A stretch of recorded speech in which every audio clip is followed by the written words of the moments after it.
प्रियंका गांधी जी और इस मंच पे बैठे हुए हमारे पार्टी के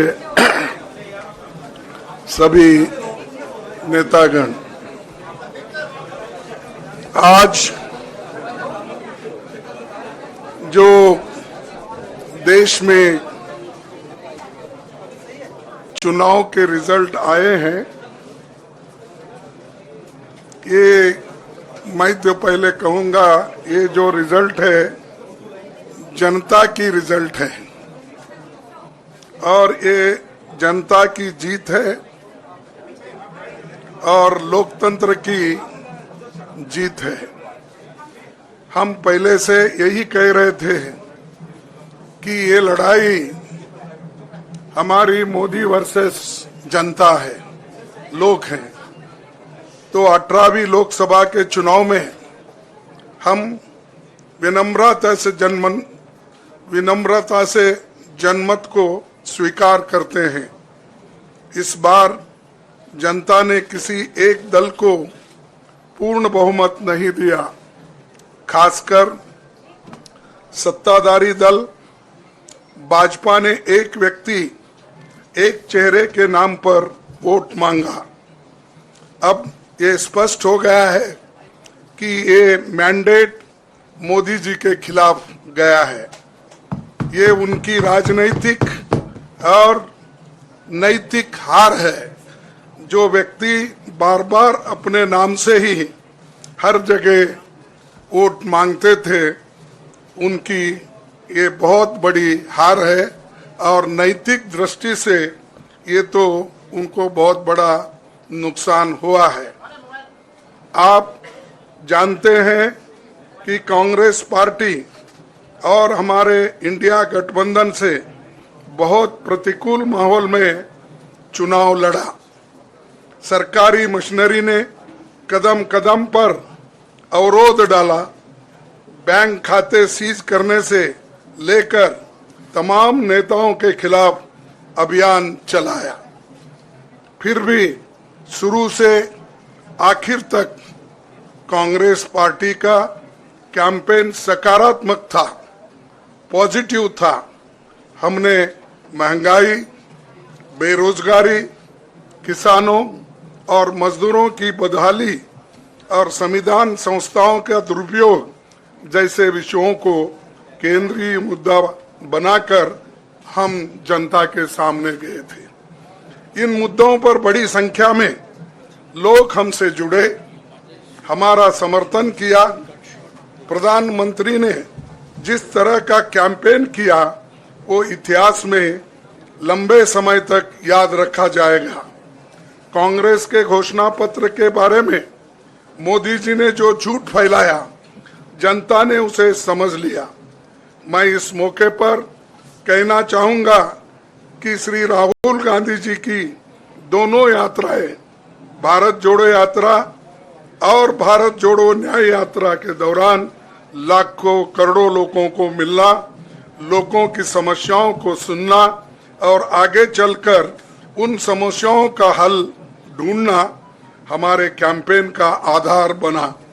हमने इसी को 5 न्याय और 25 गारंटी का नाम दिया और इसी के आधार पर हमने गारंटी कार्ड बनाया। हमारे कार्यकर्ता उसे लेकर घर घर पहुंचे और लोगों को संपर्क करें। इसके अलावा जो एक महत्वपूर्ण बात है वो भाजपा नेतृत्व की अहंकार की वजह से हुई। उन्होंने धीरे धीरे सारे संवैधानिक संस्थाओं के ऊपर गैर कानूनी तरीके से कब्जा करने की कोशिश की। फिर इनका उपयोग विरोधी दल के खिलाफ करने लगे। जो दब गया उसे दबा के अपने तरफ लिया, जो नहीं दबे उसकी पार्टी को तोड़ दिया, नहीं तो फिर जेल में डाल दिया। लोगों को ये विश्वास हो गया था कि मोदी जी को एक मौका और मिला तो अगला हमला संविधान पर सीधा होगा और लोकतंत्र पर होगा। इसीलिए लोगों को इसके प्रमाण नए संसद सत्र के साथ ही दिखेंगे। खुशी इस बात की है कि भाजपा इस षड्यंत्र में अब सफल नहीं हो पाएगी। मैं इस अवसर पर सीपीपी चेयरपर्सन श्रीमती सोनिया गांधी जी, हमारे लोकप्रिय नेता राहुल गांधी जी, प्रियंका गांधी जी का विशेष मैं धन्यवाद करना चाहता हूं। और इन्होंने दिन रात बराबरी से पूरे देश में कैंपेन किया और हमें एक मजबूत स्थिति में पहुंचाने के लिए भारी मदद इन्होंने की। और मैं ये कहूँगा कि इनके वजह से हमको बहुत बड़ा प्रोत्साहन देश में मिला और आज ये स्थिति जो बनी है उनके वजह से बनी। और हमारे करोड़ों कार्यकर्ता जो है देश में, उन्होंने भी हमारा साथ दिया, इसीलिए मैं बहुत बहुत उनको धन्यवाद देता हूं। आखिर मैं इंडिया गठबंधन के अपने सभी साथियों और शुभचिंतकों का धन्यवाद करता हूं। सभी एक साथ मिलकर एक स्वर में रहे, सभी ने मिलकर प्रचार किया और एक दूसरे की मदद की। हमारे हजारों लाखों कार्यकर्ताओं ने अच्छे तालमेल के साथ काम किया। आप सभी का धन्यवाद। अभी हमारी लड़ाई अंजाम तक नहीं पहुंची है। हम सबको आने वाले दिनों में इसी तरह लोगों के अधिकारों के लिए, संविधान की रक्षा के लिए, लोकतंत्र के बचाव के लिए, देश की तरक्की के लिए, सीमाओं पर सुरक्षा के लिए लड़ते रहना चाहेंगे। हमें सुनिश्चित करना होगा कि संसद सुचारू रूप से चले, विपक्ष के मुद्दों को प्राथमिकता मिले, संसद में उन पर बहस हो। आने वाले दिन महत्वपूर्ण होंगे। हम आपसे बात करेंगे जब कभी भी मौका मिले। आप सभी को मेरा धन्यवाद। और आपका साथ भी हमको रहा और हमने चुनाव में भी जहाँ जहाँ हमको जितना हो सकता है वो साथ आपने दिया, इसलिए आप सभी को भी मैं धन्यवाद करता हूं और सभी को नमस्कार। शुक्रिया खड़गे जी। मैं राहुल जी से गुजारिश करूंगा वो आपको संबोधित करें।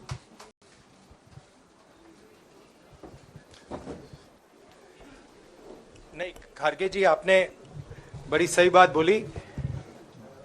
जहां तक आप हमारी मदद कर सकते थे उसी लेवल तक मदद की। देखिए, ये चुनाव इंडिया गठबंधन और कांग्रेस पार्टी सिर्फ एक राजनीतिक दल के खिलाफ नहीं लड़ी थी। ये चुनाव हम बीजेपी एक राजनीतिक दल, हिंदुस्तान के इंस्टीट्यूशंस, हिंदुस्तान का जो पूरा गवर्नेंस का स्ट्रक्चर है, इंटेलिजेंस एजेंसीज, सीबीआई, ईडी, ये सब